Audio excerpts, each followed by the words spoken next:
আসসালামু আলাইকুম।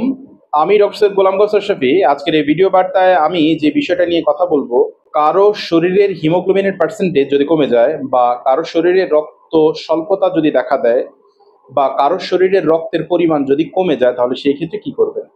ভিউয়ার্স, ধনিয়া পাতা ব্যবহার করে আপনারা হিমোগ্লোবিন পার্সেন্টেজ কমে গেলে সেটাকে বাড়ানোর একটা সহজ একটা সমাধান ঘরোয়াভাবে আপনারা নিজেরাই করতে পারেন। প্রসেসটা একটু আলোচনা করতেছি।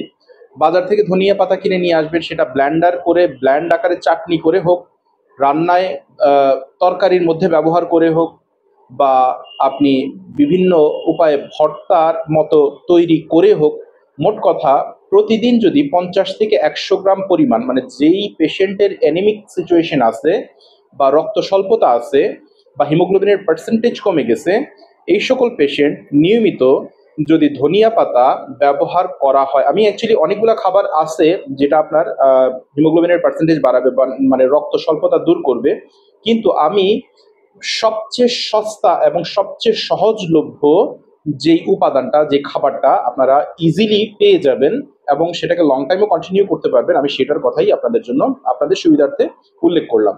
ধনিয়া পাতা নিয়মিত কোনো পেশেন্ট 50 গ্রাম থেকে 100 গ্রাম যদি সে 2 থেকে 3টা মাস একটানা কন্টিনিউ করে, তার হিমোগ্লোবিনের পার্সেন্টেজ নর্মালের দিকে চলে আসবে। এবার যে কোনো কারণেই হোক না কেন, তো ইনশাল্লাহ এটা হিমোগ্লোবিনের পার্সেন্টেজ ঠিক হয়ে যাবে। আর এটার কোনো সাইড এফেক্ট নেই, যে কোনো ধরনের পেশেন্ট বা যে কোনো বয়সের পেশেন্টই আপনারা চাইলে এটা ব্যবহার করতে পারেন। ভিউয়ার্স, আমি যেভাবে আলোচনা করলাম হয়তো কারো কোনো প্রশ্ন থাকার কথা না, বাট তারপর যদি কারো কোনো প্রশ্ন থাকে, so you can ask me.